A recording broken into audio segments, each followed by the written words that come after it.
Um problema argumentativo que eu percebo quando se quer elucidar o argumento ontológico de Anselmo é justamente a retirada que se faz, dentro principalmente da academia, dos elementos da revelação e da fé cristã.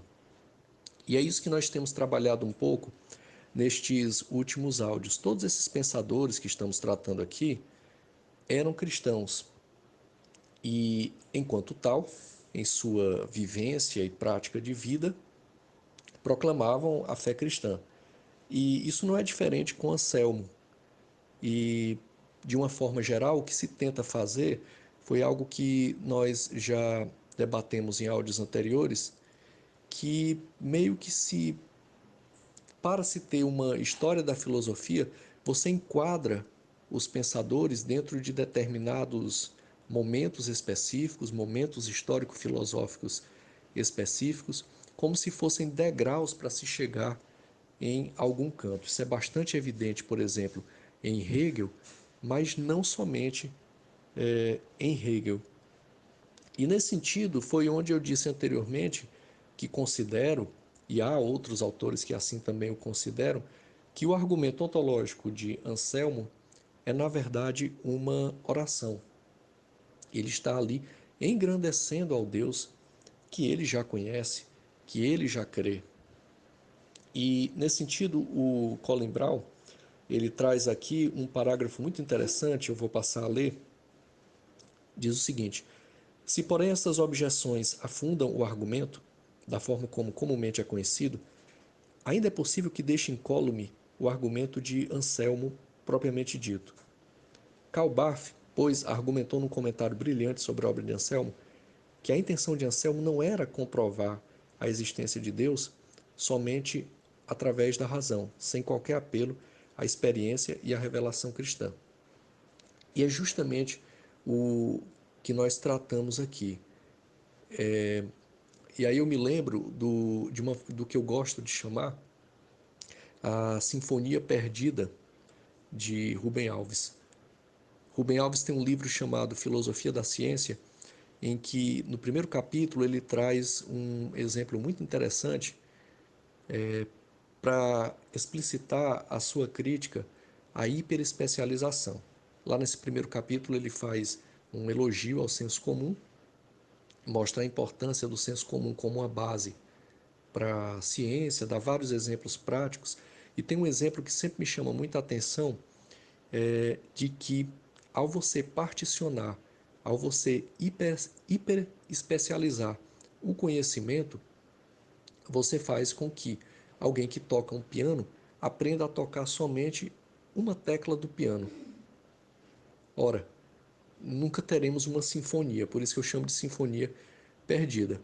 É claro que talvez fosse melhor que a pessoa não conhecesse tão especificamente essa tecla do piano, mas que conhecesse pouco de todas.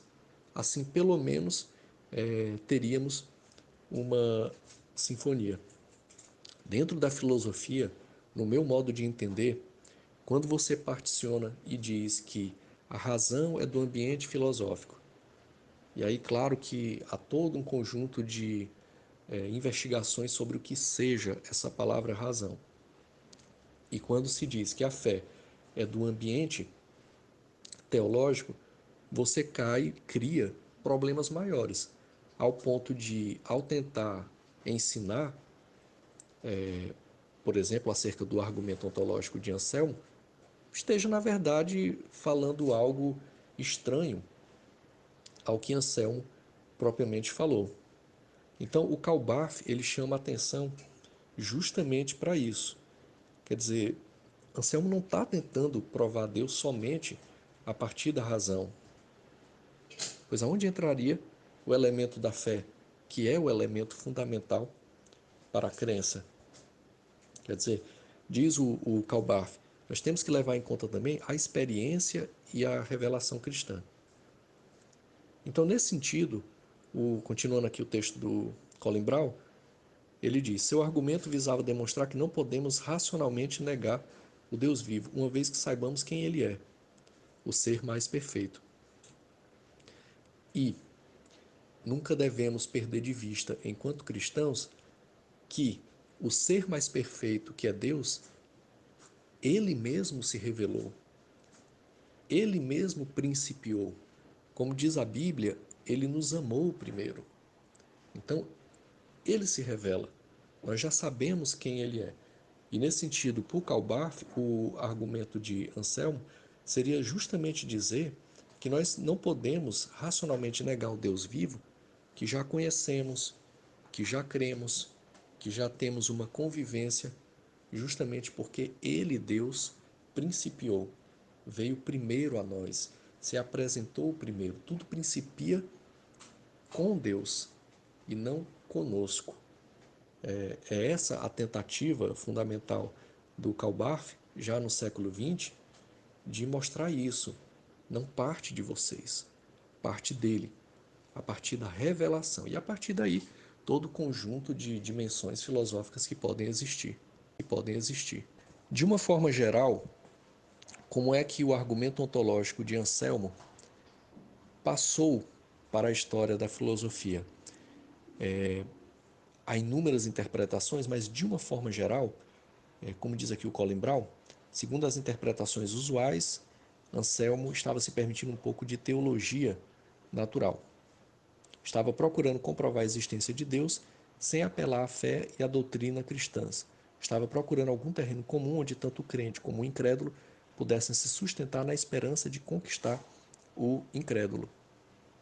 Essa é uma interpretação usual e mais corriqueira do Anselmo, de que diz que, mediante uma tentativa de evangelização, se abdicaria um pouco da dimensão da fé, da dimensão da revelação e se usaria a filosofia, estritamente falando, a racionalidade, sem apelar para a fé, sem apelar para a revelação divina, para tentar conquistar o incrédulo. Seria mais ou menos dois passos. O primeiro passo seria, como diz aqui o Colin Brown, vou ler novamente o texto: comprove primeiro e depois poderá crer. Seria mais ou menos essa a estratégia que é atribuída a Anselmo por um certo tipo de interpretação. Ele primeiro comprovaria e depois creria. E obviamente aqui tem um problema grave, porque primeiro está partindo aqui do homem, que irá comprovar Deus, a existência de Deus. E depois é que ele poderá crer em Deus. E nós sabemos, pelas Sagradas Escrituras, que não ocorre assim. Deus vem primeiro, se revela, e a partir daí nós passamos a crer. E há um problema também nessa forma de entender, essa forma mais usual, que seria o seguinte, e o Colin Brown fala aqui também. Vou ler novamente o texto. A dificuldade é que se o primeiro passo falhar, o segundo passo fica em suspenso, a esmo, e ficamos em dúvida quanto à existência de bons motivos para dar esse passo. E é como já foi falado anteriormente, por exemplo, para Agostinho, a filosofia grega, que foi a filosofia que o precedeu, era uma espécie de antessala para o cristianismo. Há uma frase famosa dele que é mais ou menos a seguinte: Platão, os filósofos gregos, de uma forma geral, alcançaram as portas do céu, mas não conseguiram entrar, porque faltava justamente a figura do mediador, a figura do reconciliador, a figura do condutor, que é o Logos, que os gregos já tinham trabalhado, mas como diz o Evangelho de João, o Logos se encarnou e habitou entre os homens, andou entre os homens e os iluminou. Então, nesse sentido, falta a figura de Jesus Cristo, para que esse processo de conhecimento fosse amplificado. E é esse o problema de interpretar o Anselmo dessa forma.